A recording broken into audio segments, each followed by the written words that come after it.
All right, well, welcome to our Wednesday evening Bible study, and we're looking at Joshua 10 to 24 tonight. So the last two studies we've had, at both of them, we've looked at those who wouldn't normally be part of the Israelites or would be thought of as outside of the covenant. Rahab and the Gibeonites, they come in. And so tonight as well, we're going to look at a story of that actually happening again. Not sure if you're familiar that there is such a story, but we'll look at that. We're going to look at a number of passages. We're going to look at especially the central section within 1024 of 13 to 21, which sometimes might be thought of as the most boring section. This is the inheritance of the land section. Now, Naomi, of course, preached on this, and I thought she did a good job, but she can only really just touch on some key points. We're going to look at several passages here, starting at Joshua 14, and we're going to be looking through to chapter 17. So we'll look at especially 14 and 15, and then we'll look at chapter, I want to say 17 especially. So anyway, that's what it is, yeah. So chapter 14 and 15 and chapter 17 we'll look at. It actually serves as we have this a kind of a cool, what we could call a chiastic structure. You have an A, B, B, A kind of type of pattern that's taking place. And what's quite interesting here is just as Rahab played actually a very important role in terms of demonstrating faithfulness from an outsider, we also see women playing an important role, not so much as they're definitely not outsiders, but they're insiders now in Israel as they are coming and how they are to be faithful within Israel. And so sometimes it's thought, like this is a patriarchal kind of time. All the focus is on the men, but we really should be paying attention when the focus is on the women, because that's actually quite unusual, especially for ancient times, for women to be focused on, talked about, and talked to. They actually play a central role in the story, which today we would expect, if you were writing a book, you should have equal time for men and women. If you even see that kind of thing, there isn't enough diversity and equity and that sort of thing. And not, of course, just for women, but for all kinds of people, from different backgrounds and ages and all. Pretty high standard, isn't it? It's kind of funny when you really think about it. I know one of the funniest ones was, I thought, when there's this accusation of like not enough equity and diversity in Star Wars. And I just thought that was kind of funny. It's like they're all aliens. I mean, just think about what you're saying for a moment there.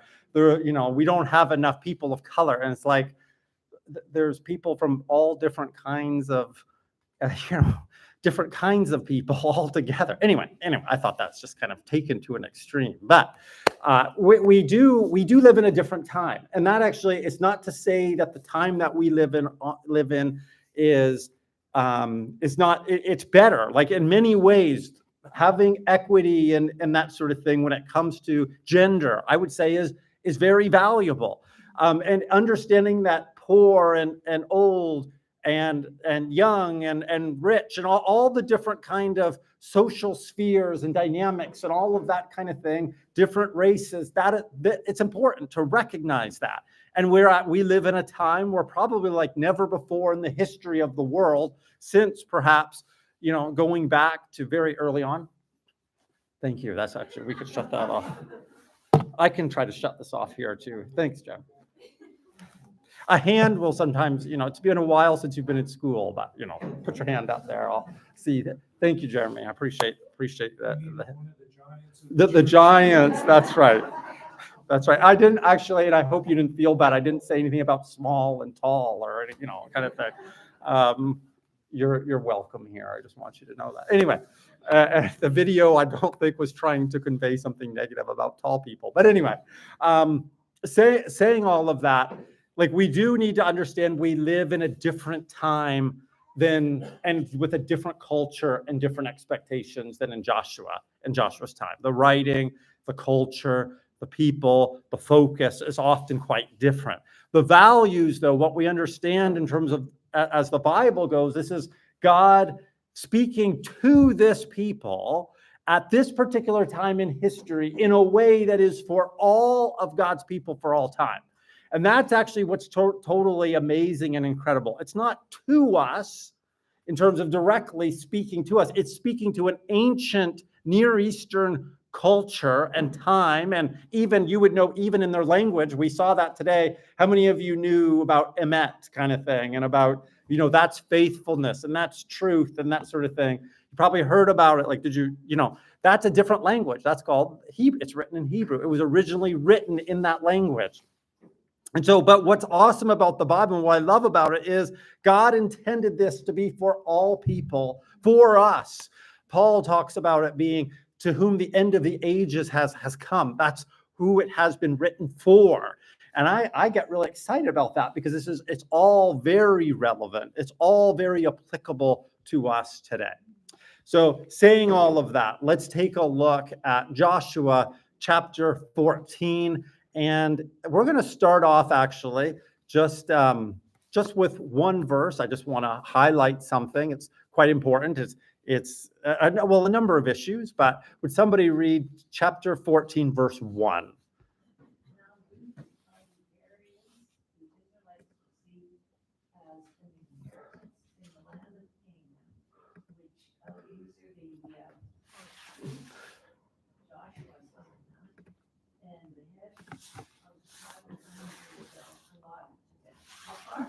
Just the first verse. Yeah, you're doing good. So what we see here right off the start, that this is about the inheritance. We see that's a major focus. By the way, in this particular study, there's going to be a lot of reading in terms of lists and names that we may not be used to. And so just want you to be aware of that. Just pretend you know what the name means and just go with it. Okay, so just like do your best, not saying butcher it on purpose, but do your best and just keep going. Okay, so we'll all have, we'll enjoy this, study and time together, hearing each other's efforts. Anyway, now here, this is about inheritance. And so in terms of, they were receiving the inheritance that God had for them, and specifically in the land of Canaan. And so it was this land that God had for Israel, even according to each tribe. And you notice that there's a number of people that are involved. You have Eliezer. Who is Eliezer? He's Eliezer the priest. How would you describe this one? How would you describe Eliezer the priest, as far as what kind of person he is, what role he plays? Would he be ahead of like Joshua and stuff like that? Like Here, like with the priesthood of God? That's a good, so he is like the high priest, and he would be like, in a sense, co-equal with Joshua as far as authority. They would go together. There were some things that Joshua would do, some things that Eliezer would do in terms of their roles, but they would work very closely together. And we see that here, for example, that you have Eliezer and Joshua. Okay, and they often function this way, these two. So if you were to say, like, Joshua was the head over this area, Eliezer was the head over this area, we might sometimes call it like the secular and the religious. Now, I don't think that's actually what's going on. It's kind of an interesting kind of feature that both Eliezer and Joshua and the heads of all the fathers' houses, they're all involved in giving the inheritance. And so you don't have this division of secular and religious, or secular and holy kind of idea. They're all involved. And I actually think that's the way it's supposed to be. Understand the land being given is a holy duty and responsibility, the living on the land, and so on. When we think of a new heavens and a new earth, the idea of there being like the sacred or the holy and the profane and that sort of idea, hopefully you don't have any idea. You understand that that's going to be perfectly in union and in unity together. And it is the way that God intends it to be. When we're in God's place, we will worship him with all that we are. And so even the great commandment, love the Lord your God with all your heart, with all your soul, with all your strength, there's not a division. You're not to love God with only your heart. but you love other things with your mind and your strength. It's you love God with everything you are. So I just want you to notice the inheritance that God has for his people is something that was given even by the priestly head and the military head, like Joshua, the military, the governance, the one who would be the governing of the people and so on. And you also have all the heads of the fathers' houses of the tribes. They were all involved in this, in giving the people of Israel the land to inherit. I think it's quite a beautiful thing. Just recognize in terms of inheritance is something that is, yes, for all of God's people. It's also being given to the land through the hands of these different representatives, and they're all involved together. It's what God intends in different spheres of life. Now, in terms of inheritance, just a question for you. Naomi talked about this a little bit. We'll talk about it more later. But what do you think of when you think of God has an inheritance for us? What is it that God, what is it, how is it similar to God's inheritance to the people of Israel, but how is it also different? What the inheritance that God had for Israel and the inheritance that God has for us? Do you understand? Is that clear enough in terms of question? Yeah, Ray? Would it be like compared to them, like our inheritance is through Jesus? Mhm. Like theirs was more like through following God's commandments and sacrificing, and our inheritance is through the death of Jesus, the blood of Jesus. Okay. Like our, you know what I mean? Like Mhm. heaven's an inheritance through the death of Jesus, or else we wouldn't have it. Okay. Yeah. So I hear you, and I think part of their inheritance is the way that they can come to God and actually have peace with them. They have his presence. That's what you're getting at, I think. But they did it through sacrifices and through the purity laws. We didn't have to do that. They had unclean and clean laws, didn't they? That was also part of the way that they accept, receive, walk in their inheritance was doing it rightly. Yeah, for sure. For us, it's a little different. Is it less than? Not less than. So one of the major emphasis that we see in their inheritance is in regard to land. Is ours in regard to land? Okay, sort of. Well, if you own a piece of land, is that part of your inheritance? No. Yeah, Vincent? I would say like the verse where like Jesus talks about that, like that don't put your trust in things that will last, like moths, Mhm. and things like that. It's like if it's the land that they got is a physical thing that could be taken away from us, Yeah. our inheritance can't be taken away from us. It's just a spiritual inheritance. That's really good. And I think that passage would probably be on the Sermon on the Mount. You're thinking of Matthew chapter 6 in there, especially where your treasure is, right? Like your heart will be also kind of idea. And make sure you're looking above, right? That kind of idea. That's really good. Anyone else? I definitely, Michael. Jesus says, "My Father's house has many rooms," or isn't it? Yeah. So from that perspective, I don't know if it's land or whatever, but it's some kind of real estate going forward. So a part of his house. Yeah, What kind of house does God have? a big one. Yeah, it would be a big one, right? I mean, you think of the biggest mansions today, right? Into the book there, that city, that's his house. That's his house. There you go. Yeah. And God dwells there. It's kind of an awesome thing. Do we appreciate that the city that is the New Jerusalem is also God's house, God's dwelling place? There's a place for us, but sometimes I think it gets overshadowed that it's a place for God. This is actually his dwelling place, but he has made a place for each of us. It's pretty awesome, isn't it? Yeah, I like that. Yeah. There's an inheritance that some of us have where our parents, our grandparents, our great-grandparents have passed on faith of Jesus and living Father. And in the Old Testament up to Joshua, also that belief in God and faith in God was passed on from Adam to Abraham to Noah to Jacob, and Yeah. it's passed on. Right. So Right. It's it interesting. Yeah. was, an important inheritance for us, if we can see it that way. I think there's something to that, in that if you were to pass on something that's the most important thing to you, would it be your faith in God? Would it be the things that you value the most? Would it be your hope in eternal life and that sort of thing, passing that along to your children, for sure. And is that something that God actually, is there anything like that in the New Testament? Well, there's one place where Paul talks to Timothy about the faith that was in your grandmother, which was in your mother, like Eunice and Lois, and then is also in you. I'm convinced is in you. So there is something about being able to pass on the faith that God, and I think it probably has to do with God's faithfulness to you. The most important thing that you're going to care about is actually the people that God has given to you, and especially your children and your children's children. It is quite a blessing there as part of the inheritance.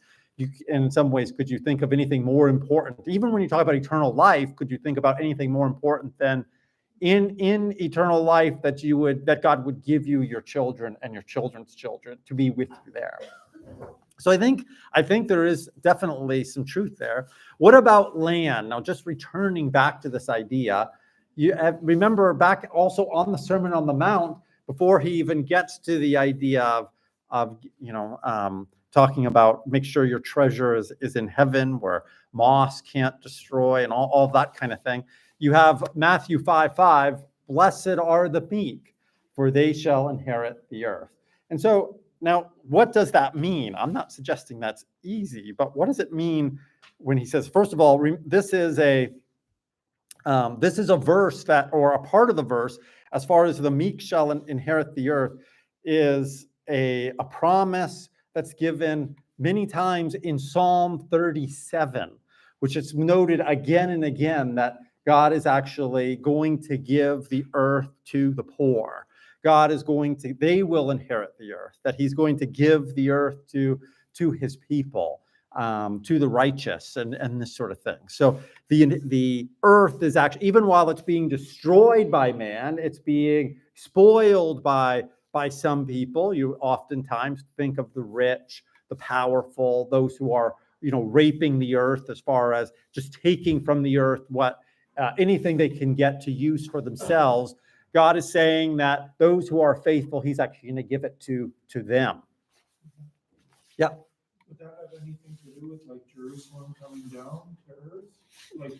And that's the connection I just want you to think about. Is there a connection between the earth that he's clearly talking, by the way, and Old Testament, Psalm 37, Matthew 5:5, he's actually not talking about another planet. He's not saying God is going to destroy this earth and make a new one. He's actually saying God is going to recreate, restore, rehabilitate, renew this earth, and it will be a suitable place for God's people, but also for himself to dwell in as well. Yeah, Abby?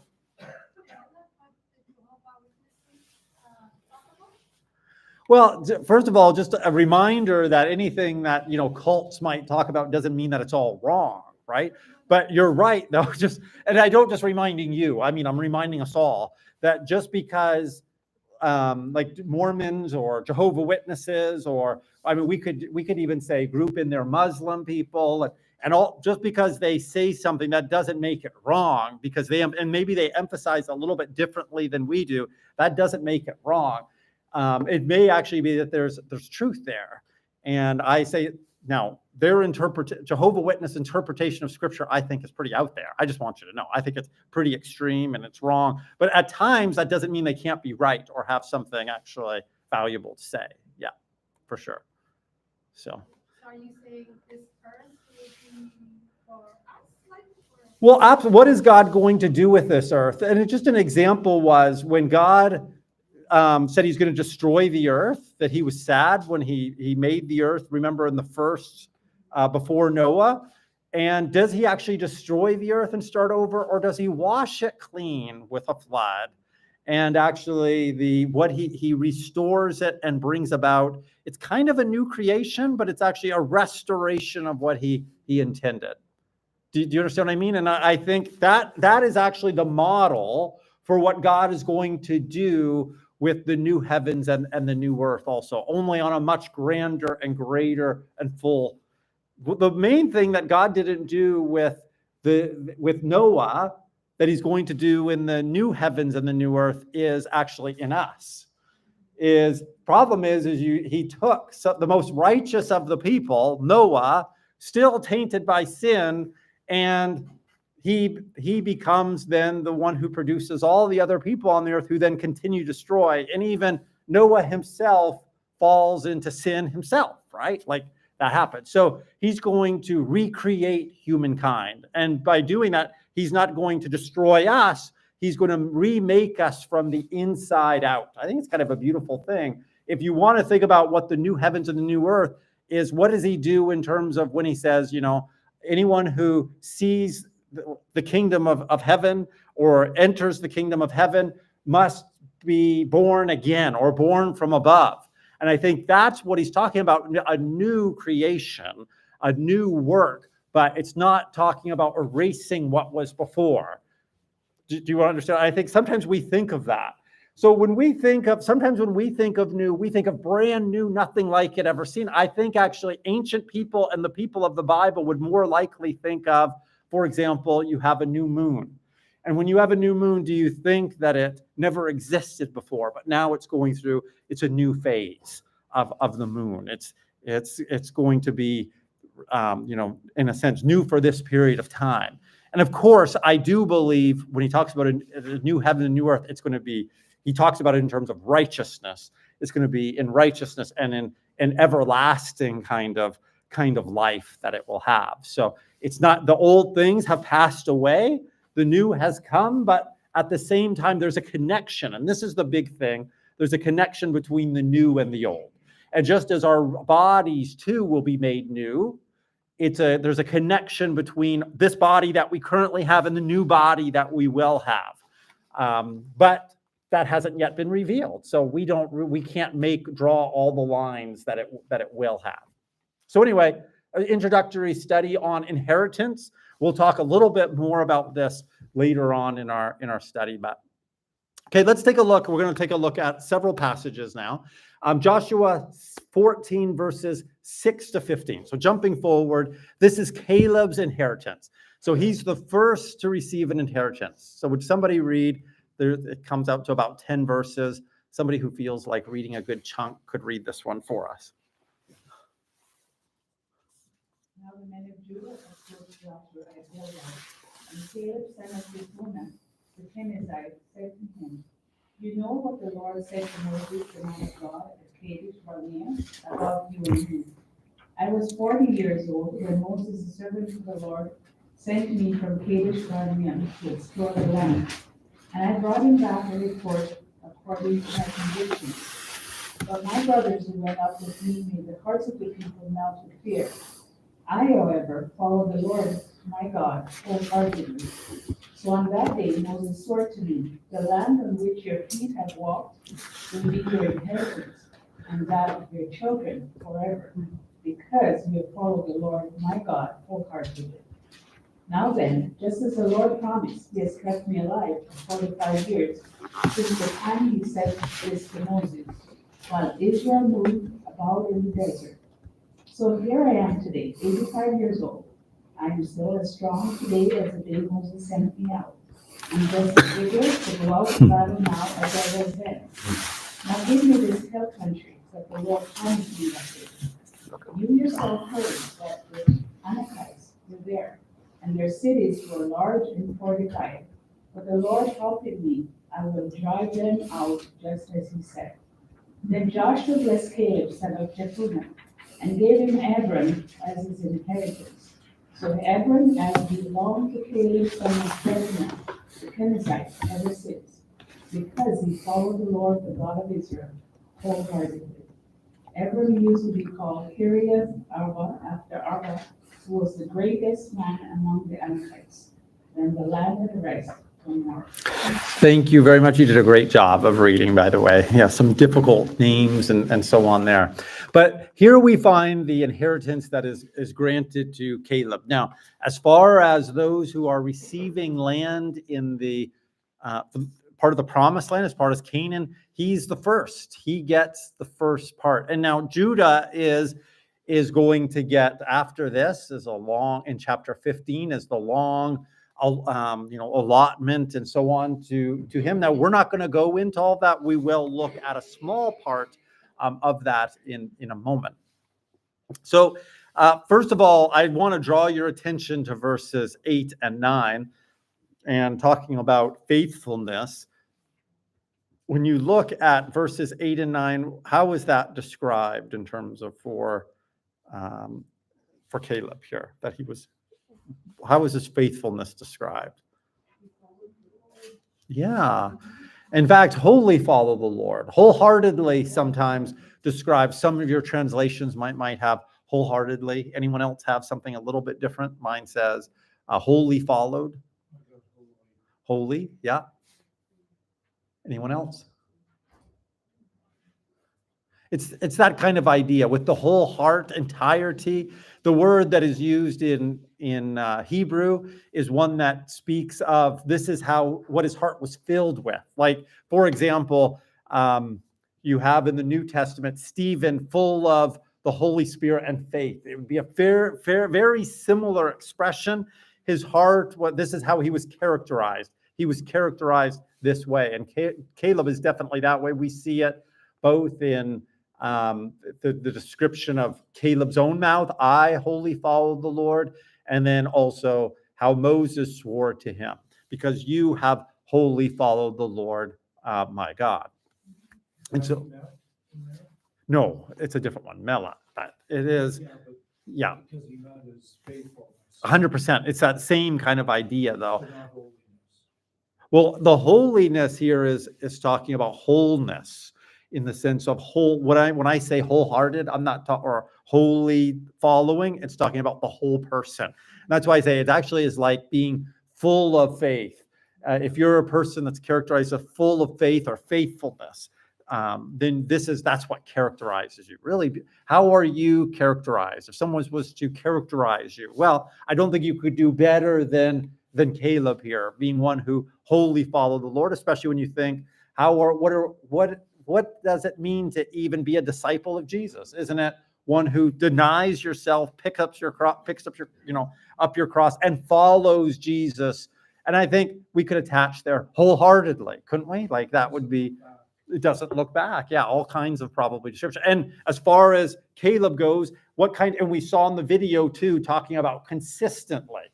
How was Caleb's life known as a consistently following the Lord? And we see that he has just these 45 years that he is just as strong as he was before. Now, what would make him that strong? Well, it would have had to have been God's sustaining power, God's help through it all. We see that in verses 10 and 11. I think it's quite it's quite telling, quite clear there. My strength now is as my strength was then. I mean, like I try to stay strong and get like I was 25 again, but I keep being reminded that I'm getting to be an old man, that kind of idea in terms of don't heal as fast. I get more injuries. I'm like, is this what my life is like? And I'm just like, that could be discouraging on one hand. On the other, I'm really glad that I'm getting a new body one day, just like each time, but we have to keep going. We have to keep going forward though, right? Even with the realities that we face and so on. So we see that here, and he is, then we see, it's actually quite beautiful words in verse 13, Joshua blessed him. Now, remember, what does it mean? So I'll ask you this. What does it mean that Joshua blessed Caleb? Mm-hmm.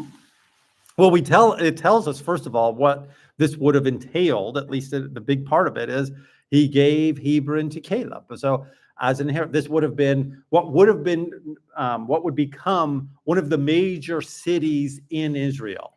One of the first capitals is actually in Hebron. And it's it's a very significant city. And even at that day, you get the description here that it formerly was Kiriath Arba. It was back then, it was a great city. And so he gets this city. Now, when he gets it, it's kind of like, here's the city, here you go. By the way, you just have to fight Arba and then it's yours. It's just like, as soon as you take out all the giants that are living there, guess what? This then becomes, when it's like, I thought this was the gift you're giving me. Yeah, this is the gift. God is giving you this city. All you have to do is trust him and fight. That's it. It's kind of like our inheritance too, isn't it? I have this for you. All you have to do is persevere through life. Follow me along all of life's roads and journeys. Be faithful me to the end, and it's yours. It's like, are you giving it to me or not? And it's like, the answer is absolutely. And it's not really about you anyway. I'm with you. Nobody can stand against you because I'm there, right? And it's kind of like, this sounds easier than it is, isn't it? Like you kind of feel that way. But really, when we look back over our lives, I think every righteous person would say, God fought for me. God helped me. God fought my battles. God was there. God, you know what I'm saying? Rather than, man, it was a hard life, barely got it through. It was just by the skin of my teeth. Nobody's going to say that. It's actually because God held us all along. So just noting that, I think it's really some important attributes of faithfulness that we see here. Michael? Yeah, I always marveled at him. He's 85 years old. Yeah. And he says, now give me this hill country that the Lord promised me that day. You yourself heard that the Anakites were there, and their cities are large and fortified. So if you look at like what's hard to take on in the promised land, this has all those big words. Hill country is not easy to conquer, right? That's right. Large cities that are fortified, you know, he's not going after, hey, this valley over here, you know, with that unprotected little village, I'll take that one. That's right. Yeah, that's right. He's going hardcore, and he's 85 years old. He's like, you betcha, I'm taking this. You know what I think we see here is somebody who has only grown in faith over 45 years. So remember, he was one of only 2 spies, one of only half a dozen people in Israel that remained faithful to God. Remember, we have, the priests, like as in Aaron and his sons, 2 of them. We have Moses and we have Joshua and we have Caleb. Those are the only ones who actually, those who are fighting age, 20 and older, who actually are able to enter the promised land. All the others die off, but they're the only ones that show faith in God. And Caleb was the one that said, we can take it. If God is for us, it doesn't matter who's against us. God will strengthen us. God will help us. Let's go take it. And the other 10 spies were like, nope, we can't take it. We'll be like prey to them. We're going to die. And it says the people's hearts melted before this bad report. But just think, he'd been waiting 45 years to see God's purpose, promise of an inheritance. God had said through Moses, I'm going to give you this land. It's quite awesome. Would somebody read, it's actually quite interesting. We looked at Joshua 14:9, and we saw Moses swore to him on that day, surely the land on which your foot was trodden shall be an inheritance for you and your children forever, because you have wholly followed the Lord my God. We saw that there. Would somebody read Numbers 14:24 for us? So what I want you to see is that these words aren't exactly used in other scripture, but it's clear that in Caleb's mind, this actually happened, and that he's relating an actual real event. We're going to see. So Numbers 14:24, this is after the people would not go into the promised land. But because my servant Caleb has a different spirit and follows me wholeheartedly, I will bring him into the land he went to, and his descendants will inherit it. So you see, there's actually an inheritance that God is promising to him. Now, one more passage. Would somebody read Deuteronomy 1:36 for us? Deuteronomy 1, verse 36. So the men Moses for the land, who returned and made the whole community grumble against him by spreading a bad report about it. Okay, Deuteronomy. Sorry about that. Sounded good. It sounded, I know it was near. I'm like, okay, that's, Close. Except Caleb, the son of Jephunneh, yeah, that's right. shall see it, and to him and to his children I will give the land on which he has trodden, because he has wholly followed the Lord.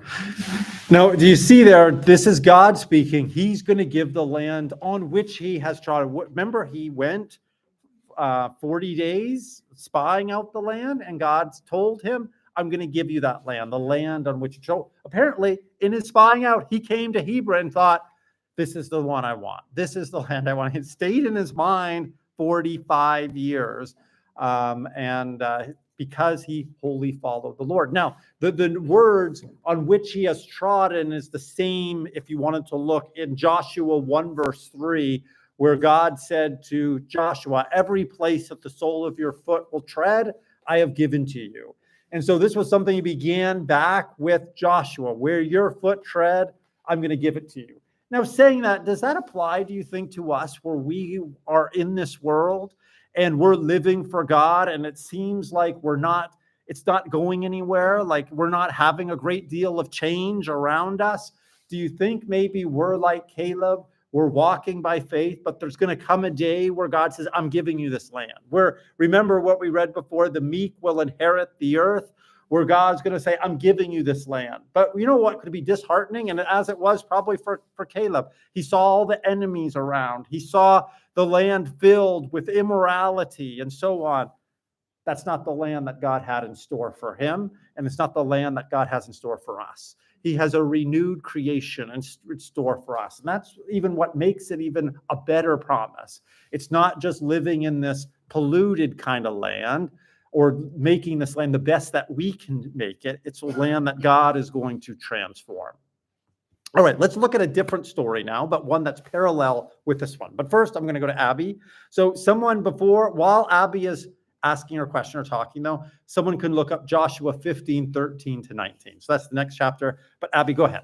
I'm just having a hard time understanding the inheritance on earth. Yes. Because doesn't it mean, I don't know, in the New Testament, Mhm. doesn't it say that This is not your home. That's right. Things like that, so It how does. do you reconcile these two?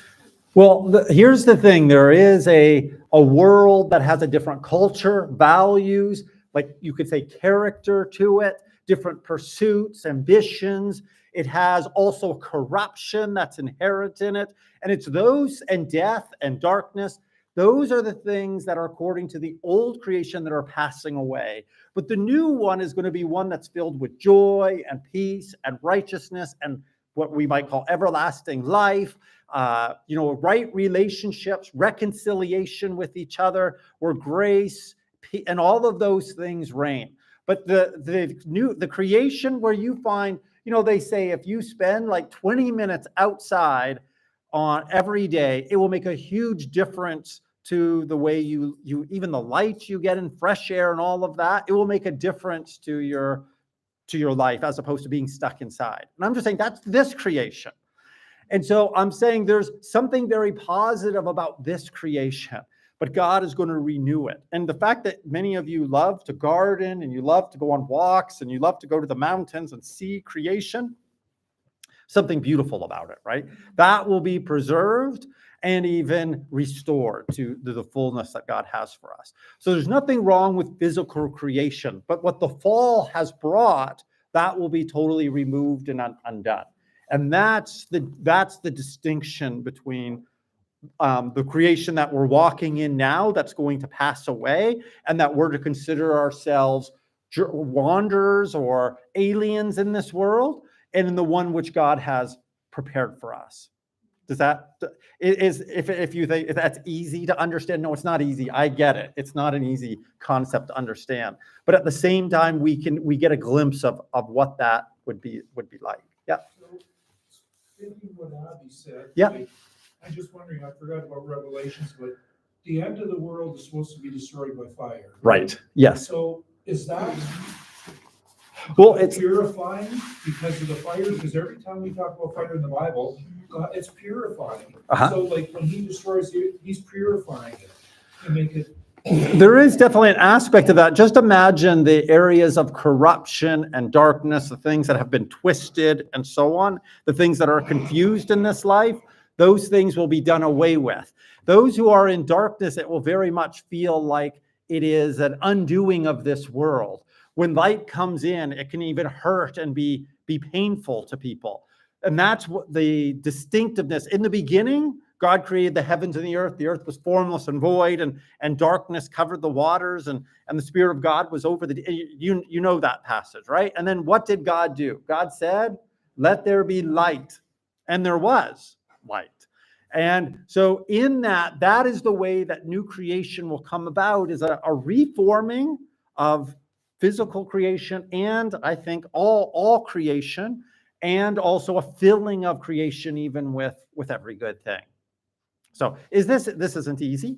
I get it. If somebody, would like to, to give a word, that's fine. But it is a mystery that has been revealed to us. And that's the awesome thing. This isn't something that could have been really well understood before Christ, but now that Christ has come, Christ was a new man walking in an old world. And look at what he did and look at how he acted. We're all going to be like Jesus when we see him. We're all going to, and I mean, we're going to walk like him. We're going to have the character of Jesus. And that in itself, even if creation, as in physical creation, didn't change, that would be a complete transformation. But God does promise in terms of even to affect change in the physical creation as well. That sin has even taken root even in physical creation. One of the ways that you see this is the violence from creation to man. For example, we have terms like man-eaters kind of thing, like being scared of lions and sharks. You can say you don't fear them. Well, it's just because you've never encountered one. Okay, like it's a reality. Creation isn't really for us anymore, but that's going to change. And it talks about that the fundamental nature, even of the serpent, will be different. And I mean not Satan, the serpent, but I'm talking about snakes and lions and so on. They will be changed, even their nature. That's quite an awesome thing. So, makes sense? Okay, well, let's look at, that's good. I'm glad you're wrestling with this. It's a mystery that has been unveiled and revealed to us, but that doesn't mean all our questions are answered. It means we can understand it in a much greater way than we could before. Okay, let's take a look at Joshua 15:13-19. Would somebody read this one for us? According to the commandment of the Lord to Joshua, he gave to Caleb, the son of Jephunneh, a portion among the people of Judah, Kiriath Arba, that is Hebron. Arba was the father of Anak. And read all the way to 19. Oh. Yeah. And Caleb drove out from there the three sons of Anak, Sheshach, and Anaman, and Tamar, the descendants of Anak. And he went up from there against the inhabitants of Debir. Now the name of Debir formerly was Kiriath-Sephir. And Caleb said, whoever strikes Kiriath-Sephir and captures it, to him will I give Asha, Exactly. Yeah. my daughter, as wife, and Othniel, the son of Kenaz, the brother of Caleb, captured it. And he gave him Asha, his daughter, as wife. Keep going. Yeah, verse 18 and 19. Okay. When she came to him, she urged him to ask her father for a field. And she got off her donkey, and Caleb said to her, what do you want? She said to him, give me a blessing. Since you have given me the land of Negeb, give me also springs of water. And he gave her the upper springs and the lower springs. Perfect. Thank you. Now, after this, you have the full inheritance giving to Israel. Do you notice some similarities with what we read before? This is Caleb also is in view. And of course, it's involving his inheritance going to his sons and how that's working. And you have a woman often named what would be called Iksa, and she's quite something. Now, first of all, again, we need to realize we're dealing with a different culture. Some people can get really upset that this man is like acting like his daughter is property and that sort of thing. We have to understand that back 4,000 years ago or 3,500 years ago, they did things differently. Now, saying that doesn't mean it's right. It doesn't mean we should act that way. This isn't a pattern for how men should treat their daughters. Although I will say the way that Iksa actually acts toward her husband and father are quite telling. There's some things that are going on here. So Iksa, first of all, we see that she goes to her husband now, her new husband, and urges him to ask her father for a field. And then she goes further and asks for springs of water. And so we see that inheritance is actually is passed on to women here. Now, you might say, how is this being passed on to her? Well, the father of the bride would give a dowry to the bride. It would belong to both of them for sure. But if something happened to her husband, for example, the daughter here, something happened to her, it would actually provide for her. It would be part of her possessions. It's quite extraordinary. He was taking care of her, and she was looking after herself and her sons. That would be after. So she would be provided for. Now, she has faith. She, give this to me also. And also, like in regard to the springs, this area was likely very dry.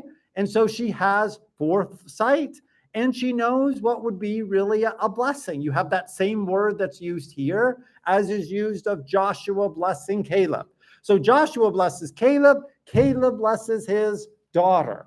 And we see that here. But there's also an action that takes place here, in that you have men that are asking. Caleb is asking for his inheritance.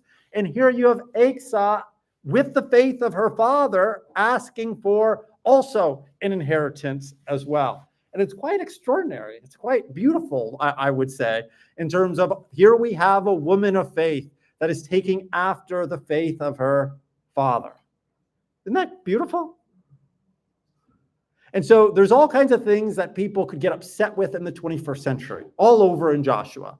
You have fighting and killing going on. That should probably hurt us first, and rightly so. But then you also have the way that women are treated. But I do want you to see here, as there's characteristics of people of faith that are woven throughout that actually apply to all generations.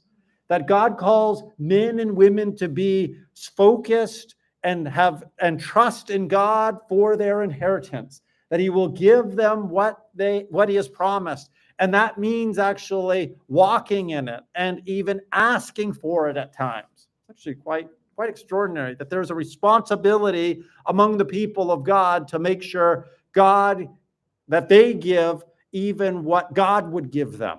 It's actually pretty. God gave them the land, but the people are giving the land. Do you see that? I don't know where it is in the Bible you would, but wasn't it somewhere there where if they didn't have sons or something like that, like the women could get inherited? Yeah. I don't know what part of the Bible it Yeah. is, but there was a part I remember hearing when I was listening. Yeah. That just because they didn't have any sons, the girls said, why can't we get the land? I don't know where that story is. Well, that's chapter 17. If we have time, we'll see. We could make it there. But it's found there. It's also found in Numbers, and it's found in Deuteronomy. We have it in 3 places. And so if we have time, we'll look at the last time that it's actually found. It's really quite extraordinary. Yeah, it's good. No, you're on the right track. And it's actually what's happening is this inheritance part. You have the male being part of it, and you have the females. And the females play a very important, it's actually always positive. In Joshua, when women are acting, it's always in a positive way. Isn't that funny? It's not that women can always be trusted. That's not the message, but very often they can be. And what is that countering? Well, one of the first actions we have in Genesis is a woman leads her husband astray. And so that can lead people to think you can't trust a woman. And so what you have is woven throughout Scripture is positive stories of women to counter such a teaching that would suggest that women can be deceived more easily. Women can lead men astray. And this sort of idea, you have these positive stories being told to give a more balanced view concerning both men and women. It's actually pretty important, isn't it? If you like to just take a text and run with it, the Bible is a really bad place to do it with, isn't it? So I would suggest, when people start going on about that kind of thing, weaponizing the Bible, you say, you should read more of the Bible, because there are good stories in there that would balance this kind of thing out. And I would say even in Genesis, many good stories about women as well. But it's interesting, in Joshua, you have no negative stories about women. It's kind of interesting in Judges, the shining light of a character is you have Othniel, but he's actually outshined by, like the person that we're looking at here, the nephew of Caleb, but also is Deborah, of course, who's one of the shining lights of the whole Old Testament period. So anyway. All right, well, let's go on to, if you have questions, feel free to ask. Let's go on, though, to Ray's question, which I just happened to have prepared. So you just, beautifully introduced that. Thank you, Ray. Would somebody read Joshua 17, 1-6 for us?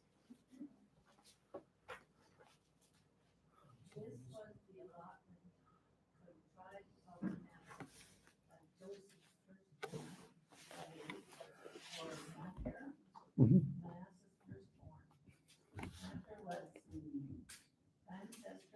Of the Gileads, who had received Gilead and Bashan because the Macharites were great soldiers. Mm-hmm. So this allotment was for the rest of the people of Manasseh. The plans of Abiezer, Helek, You're doing well.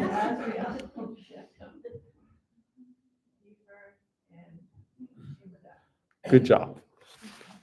These are the other male descendants of Manasseh, son of Joseph, by their clans. How far? All the way to 6, so you've got lots more to read there. Son of Hefer, the son of Gilead, and son of Manasseh, had no sons, but only daughters, whose names were Mahlah, Noah. Yeah, there we go. Milcah, and Tirzah. They went to Eliezer and the priest, Joshua son of Nun, and the leaders, and said, "The Lord commanded Moses to give us an inheritance among our brothers."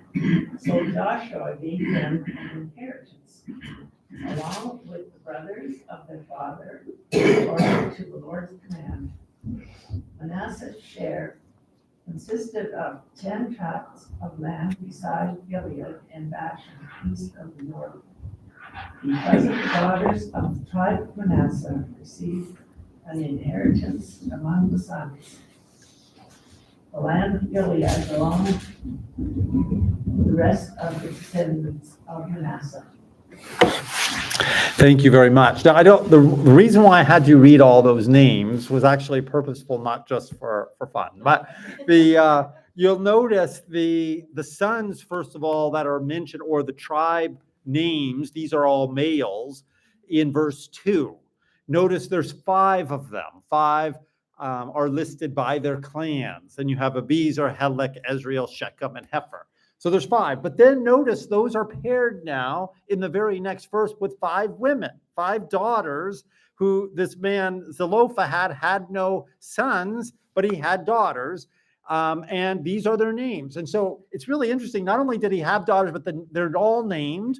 And there's 5 males, 5 daughters. Now, each of them receive a share. Now, that's what's actually very much, it is amazing. It says 10 portions that were given. So Manasseh then is divided up between these 10 portions. So this is in the land of Canaan, land of Israel, not those outside. So what's happening in verses 1 and 2, just to explain, is that there's those that are east of the Jordan and those who are west of the Jordan. Those of the east are Gilead and Bashan, and those on the west are within Israel. Like within Canaan, east, that's the promised land. And it's a big deal. We didn't have time to go into it tonight, but it's a big deal in Joshua who's on the east side, which is actually what God promised Israel. He never promised them the land on the east side, but they wanted that land, so Moses gave it to them. The people are still all part of Israel, but the land remains that which is outside of the land of promise. It's really quite an extraordinary thing. He's saying you've got your eyes on the wrong thing, and it's going to end up causing you problems in the future, which it does. But so half the tribe of Manasseh is on the east side, half of the tribe is on the west. And that tribe which is on the west, which is part of this, is really the full land of inheritance. 5 portions are given to males and 5 portions are given to females. And so you see, like, there's this equity, you could say, what we began talking about even in terms of the way women participate in it and men participate in it, and both can actually receive inheritance. Now, we don't have time to get into how inheritance works and what that would have meant, but it is actually showing something quite extraordinary that these women came to, would have, now we see this later on, but they would have come to, well, they did actually. They approached Eliezer in verse 4. The Lord commanded Moses to give us an inheritance. So they also, just like Asa, are fighting for what God had said, and they receive it. And it is quite an amazing thing in terms of, if you think it takes a lot for a woman to stand up today and make her voice known, in that time, it would have taken great courage for them to stand up in the midst of a very patriarchal society, right? You probably answered my question then. So that's what I was trying to figure. So then mostly all the men back in this time would have been annoyed at what was going on with this then? Because of the rules with the women? Well, no, not necessarily annoyed. They might have been annoyed with the women, yes, but in terms of their boldness, the courage, but they would not have been annoyed with the way that the land would have been kept in the father's house. So they'll see what they were doing. These women were concerned about their father to make sure that his name was remembered in Israel. Otherwise, Zelophehad would have had nobody to pass on the inheritance to, and it would have gone to one of his brothers. Zelophehad would be like, as far as the names go, would be like he never was born and never had a name in Israel. So they were concerned about him. And I think what's actually pretty awesome is, because these women were concerned about their father, all future readers should remember their names. Because they were concerned about the honor of their family, they are deserving of being remembered and honored. Do you see what I'm saying? And it's like, this is how we honor people in Israel, is those who are concerned about more than themselves. They're concerned about actually what's really important. It's about the family, and of course about what God is giving them and what God has promised, that his promises will find fulfillment. Actually, I find that really extremely beautiful. So here you have 2 stories, and they actually are, by the way, if you think that Joshua chapters 13 through 21 are rather boring and long, you would absolutely be right. For us, they are. I mean, like, they're hard to read. But it's actually very significant that these stories of people, Caleb and his daughter, and here you have Caleb's nephew, or not Caleb, here you have the Manasseh, the Zelophehad, and the 5 daughters. These would really stand out, not just to us, but to them. These are stories that are intended to really, kind of hit us in the heart. We're supposed to kind of be excited about these details, because while the inheritance was exciting, and it should be, this is their land that God had promised them, the way people respond in faith has always been what the story is all about. Now, There's one more that I wanted to go into, and I realized we only have 2 minutes. But all I want is somebody to read it, and I'm going to make just like 2 little notes, and then we're going to be done. And I think it's worthwhile. That's why I'm saying. Would somebody read Joshua 17, 14 through 18? And the children of Joseph spoke to Joshua, saying, "Why have you given us only one daughter to share to inheritance? We are a great people, and as much as the Lord has blessed us until now." So Joshua answered them, "If you are a great people, then go up to the forest country and clear a place for yourself there in the land of the Perizzites and the giants, since the mountain of Ephraim are too confined for you." But the children of Joseph said, "The mountain country is not enough for us and all the Canaanites who dwell in the land of the valley, chariots of iron, both those who are Beth Shean and its towns, and those who are of the valley of Jezreel." And Joshua spoke to the house of Joseph, to Ephraim and Manasseh, saying, "You are a great people and have great power. You shall not have only one lot, but the mountain country shall be yours. Although it is wooded, you shall cut it down, and its farthest extent shall be yours. For you shall drive out all the Canaanites, though they have iron chariots and are strong." Now, why this actually story needed to be read is this is the counter to Caleb's story. You have Caleb, remember, at the beginning, saying, "Give me the land that was promised. I'm going to go and find it. I want Hebron, where Anak and his 3 sons are. I'm going to go and I'm going to take it. God will give me the land." This is a strong sense of courage. He has boldness to go and take what God has given him. God will give me the victory. And here you have Joseph. This is Joseph. It's speaking of Manasseh and Ephraim here. And these are the 2 large tribes. Like, if you take these 2 tribes, they're larger than all the rest. They're massive. Okay, the northern tribes. They often are thought of, even like when you thought of Israel, the name Israel could be replaced with Ephraim. That's how large it was. It was just, this is, big deal. These 2 tribes are saying that what you have given us is too small because the enemies are too strong for us. Give us something that's easier that we can fight. Remember what you said, like, give me that little valley, or Michael, give me that little valley. That's easy. I'll go take that one. And actually, we have that story of Dan. In the next chapters, Dan, the tribe of Dan wants it. It's too hard for them. They want it. Now, so why these stories are told this way is whose example will we follow? We have Caleb. We have 2 stories of women who will be bold and strong to stand up for the inheritance that God has given them. And then we have the strongest of the tribes as far as numerically. And they are saying, we want it easier. It's too hard for us. And what's the difference? Is faith in God. And I mentioned that this was a story about faithfulness. Like, what we're talking about is faithful. Will you be faithful like Caleb and these women, or will you be unfaithful?